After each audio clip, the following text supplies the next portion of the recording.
여러분, 중국이 몰락한다? 세계의 공장이 멈추고 있다? 이 말이 여러분, 이게 사실일까요? 그런데 사실일 가능성이 굉장히 높아지고 있습니다. 왜냐고요? 여러분, 이 지표를 보세요.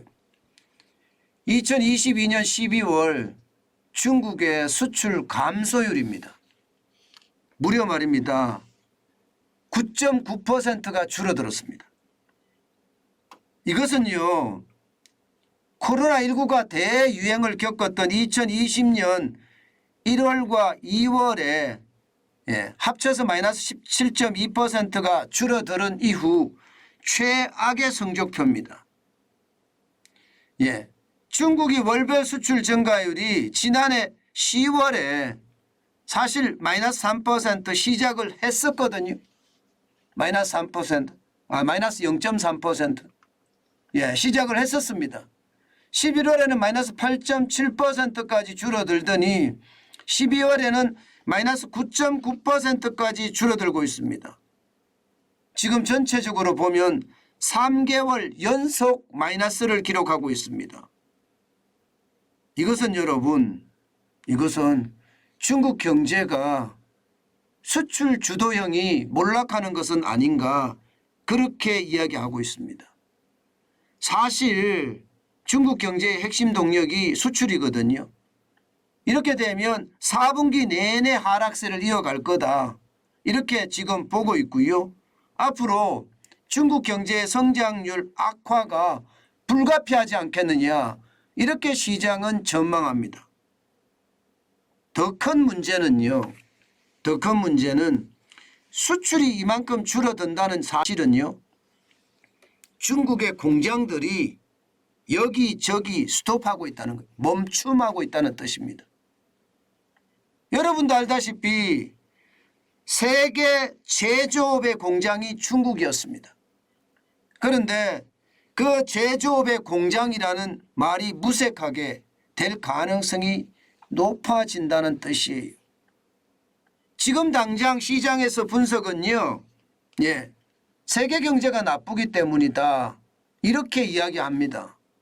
그런데 단순하게 세계 경제가 나빠서 그럴까요? 이것은 다시 한번 생각해 봐야 될 문제입니다. 결국 말입니다. 세계 최대 시장이라고 하는 미국 시장이나 또 유럽 시장이나 여기가 심상치 않다는 거예요. 실제로 말입니다. 미국 시장에서 19.5%가 줄어들었거든요. 대한민국은 미국 시장에서 수출이 오히려 늘어났죠. 그죠? 중국 시장에서는 줄어들었지만. 또 유럽연합, 유럽 시장에서도 마찬가지입니다. 17.5%가 줄어들었습니다. 그러면 여러분, 이것을 어떻게 봐야 될까요? 세계 경제가 저성장하기 때문에 중국의 수출이 줄어든다. 단순하게 이렇게 보기는 좀 힘들다. 저는 그렇게 생각하는 겁니다.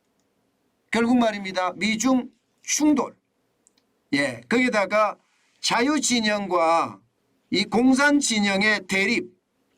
이런 것들이 시장에 저는 먹히지 않았을까 그런 생각을 하게 되는 거예요.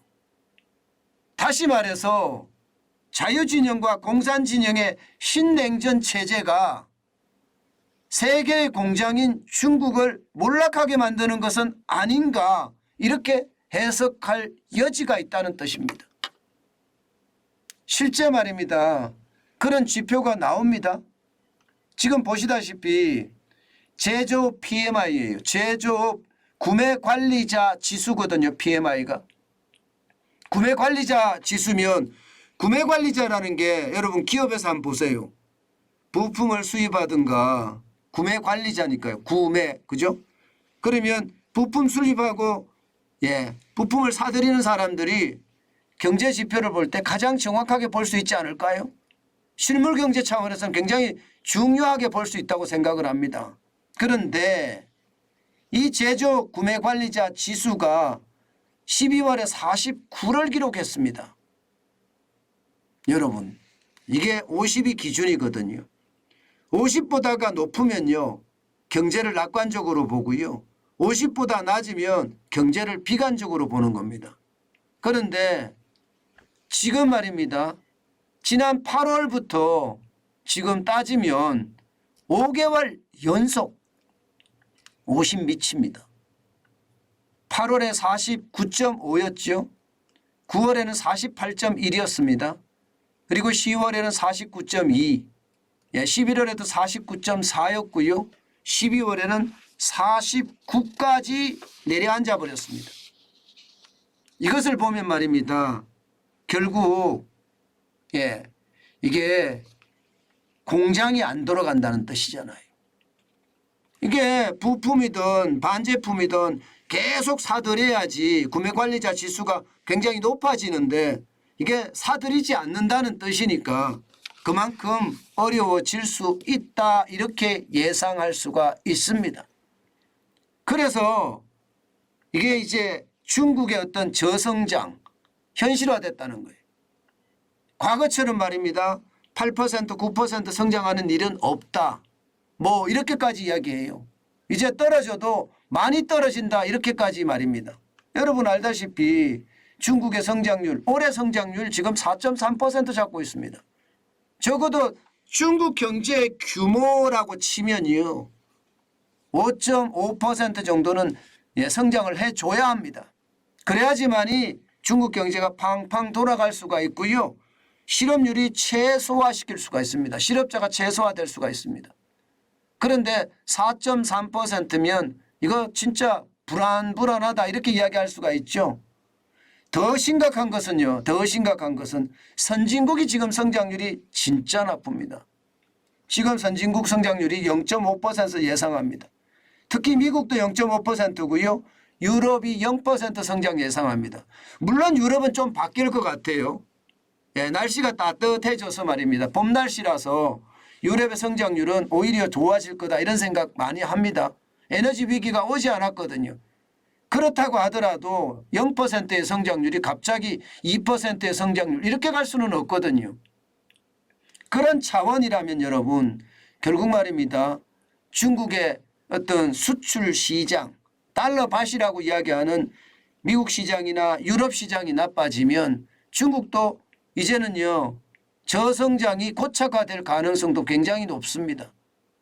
게다가 선진국 시장만 이런 것도 아니잖아요. 앞서 보신 것처럼 신흥국도 예상보다 성장률이 떨어졌습니다. 인도네시아가 그나마 4.8%라고 이야기하지만 지금 신흥국 평균이 3.4%예요. 그러면 여러분, 이게 결국 선진국이고 신흥국이고 성장을 제대로 못하면 중국의 수출은 굉장히 어려워지겠죠.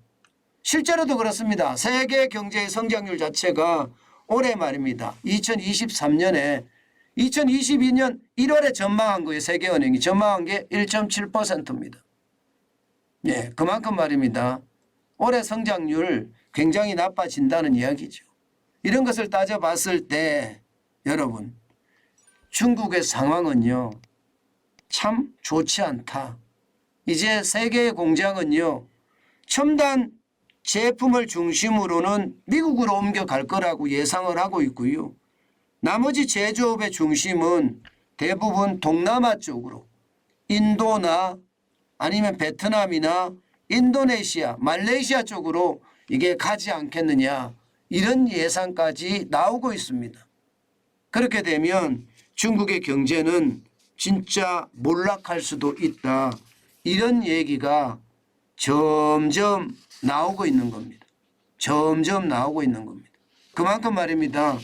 중국의 상황 진짜 좋지 않다, 이렇게 시장은 분석하고 있습니다. 여러분, 이미 예견된 이야기라고 이야기할 수가 있겠죠, 그죠? 이렇게 되면 여러분, 대한민국도 진짜 많이 어려워질 거예요. 우리 수출에 홍콩을 통해서 우회 수출하는 것까지 감안하면 많을 때는 수출 전체 액수의 30%를 중국으로 수출을 했거든요. 여기에 영향 미칠 수밖에 없습니다. 게다가 중국 내에 있는 한국 기업들도 이미 탈출을 시작했어요. 탈출을. 아니 탈출이 끝나가고 있다 뭐 이렇게도 이야기할 수가 있을 것 같습니다.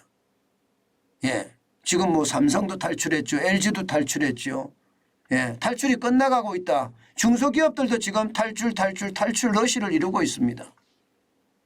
그렇게 되면 여러분 옛날처럼 이제 중국에 대한 수출 의존도도 많이 줄어들 겁니다. 그 바람에 우리 수출도 좀 어려워지겠지만요. 그만큼 말입니다.